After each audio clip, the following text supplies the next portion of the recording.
यह कथा प्राचीन समय की है, जब एक नगर में एक ब्राह्मण और उसकी पत्नी रहते थे।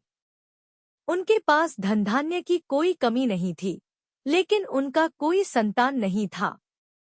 ब्राह्मण और उसकी पत्नी दोनों बहुत दुखी थे, क्योंकि उन्हें संतान सुख प्राप्त नहीं हो रहा था।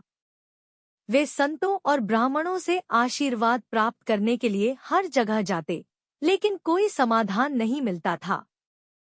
एक दिन एक ब्राह्मणी अपने घर के आंगन में आमलकी के वृक्ष के नीचे बैठकर व्रत कर रही थी।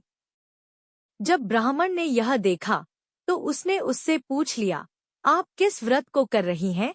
ब्राह्मणी ने उत्तर दिया, यह आमलकी एकादशी का व्रत है। इसे करने से भगवान विष्णु की कृपा प्राप्त होती है और संतान सुख की प्राप्ति होती है।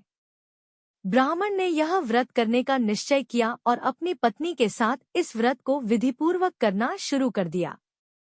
उन्होंने इस दिन उपवास रखा, भगवान विष्णु का पूजन किया और आमलकी के वृक्ष की पूजा की।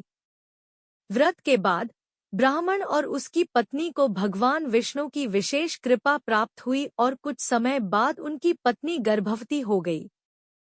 उन्होंने एक सुंदर संतान को जन्म दिया और उनका जीवन खुशहाल हो गया।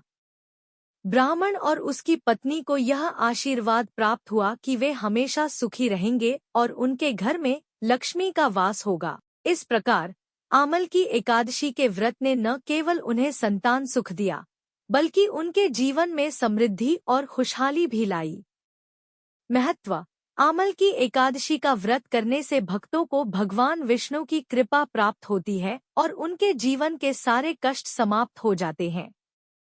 यह व्रत विशेष रूप से उन लोगों के लिए है जो संतान सुख की प्राप्ति के इच्छुक हैं, लेकिन यह व्रत समग्र रूप से सभी को सुख, समृद्धि और शांति प्रदान करने वाला माना जाता है।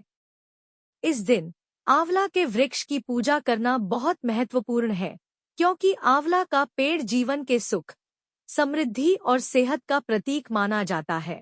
आमलकी एकादशी का व्रत हर व्यक्ति के जीवन में सकारात्मक परिवर्तन लाने का एक सशक्त साधन है।